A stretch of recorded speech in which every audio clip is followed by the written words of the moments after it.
Hi friends! ఈరోజు మన స్వప్న స్వగృహ కిచెన్‌లో మరో సరికొత్త వంటతో మీ ముందుకొచ్చాను. అదే పచ్చి మామిడికాయ అండి. పచ్చి మామిడికాయతోటి పచ్చి పులుసు చేయబోతున్నానండి. ఎటువంటి పప్పులు వాడకుండా పచ్చి పులుసుని ఎలా చేయాలో ఇప్పుడు నేను మన స్వప్న స్వగృహ ఛానల్‌లో చూపించబోతున్నాను. దానికోసం నేను ఒకటి పుల్లటి మామిడికాయ తీసుకున్నానండి. మామిడికాయ అనేది ఎంత పుల్లగా ఉంటే పచ్చి పులుసు అనేది అంత టేస్ట్‌గా ఉంటుంది. తర్వాత సన్నగా తరిగిన ఆనియన్, ఒక 4 పచ్చిమిర్చి, పుదీనా, అల్లం, వెల్లుల్లి, కరివేపాకు. చాలా సింపుల్ ఇంగ్రీడియెంట్స్ తోటి పచ్చి పులుసు ఎలా చేయాలో నేను ఇప్పుడు చూపిస్తాను. కొంతమంది మామిడికాయను కాలుస్తారు, కానీ నేను ఉడకబెడతానండి.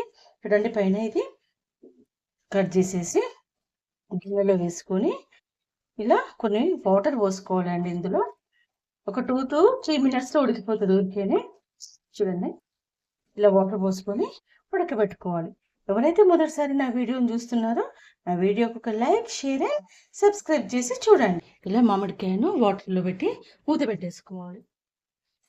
ఇలా మూత పెట్టేసుకొని ఒక 5 మినిట్స్ ఉడకబెట్టుకుందాం.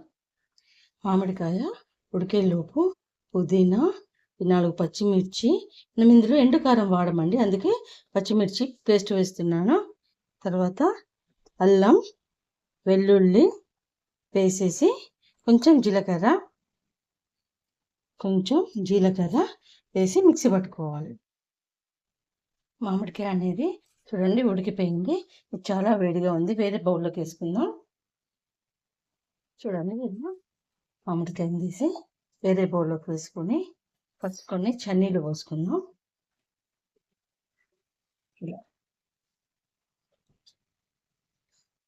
ఇలా పలుపు తీసుకోవాలి.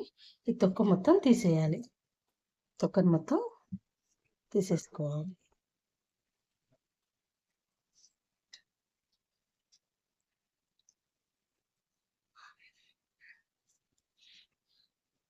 దీనిలో కలుపంతా ఇట్లా చేతితోటి పిండాలి. వేడిగా ఉంది, కొంచెం చల్లారినాక ఇట్లా అనేస్తే వచ్చేస్తుంది. చూడండి, ఇట్లా అంటే వచ్చేస్తుంది. చూడండి, మామిడికాయను మొత్తం ఇలా చిరిమేసుకున్నాక మనకు సరిపోయే పులుపు చూసుకోవాలి. ఈ పల్పు అనేది కొంచెం ఇట్లా ఉంటుందండి. దీన్ని మనము స్ట్రెయిన్ చేసుకోవచ్చు, లేదా తినేటప్పుడు బాగానే ఉంటుంది కాబట్టి ఇలా ఉంచుకున్నా పర్లేదు. మనకు ఎంత పులుపు కావాలో అంత వాటర్ వేసేసుకుంటే సరిపోతుంది.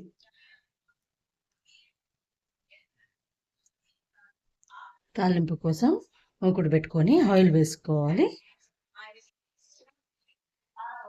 ఆయిల్ వేడయ్యాక తాలింపు గింజలు, జీలకర్ర, ఆవాలు వేసుకోవాలి.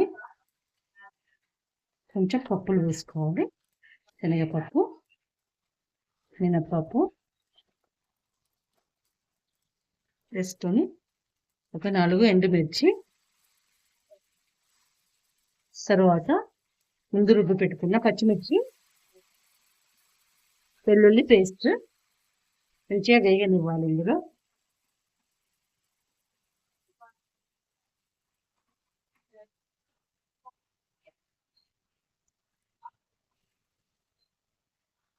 తర్వాత కరివేపాకు, కొంచెం పసుపు వేసేసి తాలింపును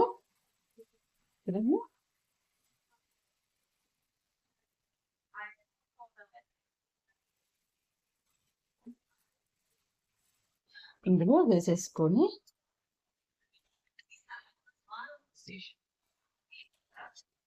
ఆనియన్ వేసేసుకొని కమ్మని మామిడికాయ పచ్చి పులుసును ఎంజాయ్ చేసేద్దాం. సో సింపుల్గా మీరు కూడా ఇలా మామిడికాయ పచ్చి పులుసు చేసుకొని ఎలా వచ్చిందో నాకు కామెంట్ బాక్స్లో కామెంట్ పెట్టండి. నా వంట కనుక నచ్చితే నా ఛానల్కి లైక్, షేర్ అండ్ సబ్స్క్రైబ్ చేయండి. స్వప్న స్వగృహ కిచెన్. Thank you.